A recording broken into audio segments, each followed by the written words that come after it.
kasya. Mga lods, sasakay tayo ng elevator papunta ito ng Japan. Guys, nasa Japan kami ngayong gabi. Oh,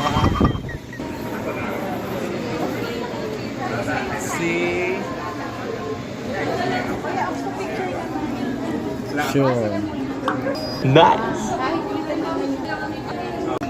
Napakagaling naman talaga ang makaisip. Pupunta ka sa kanilang lugar, magsusuting ka ng napakabonggang Japan costume.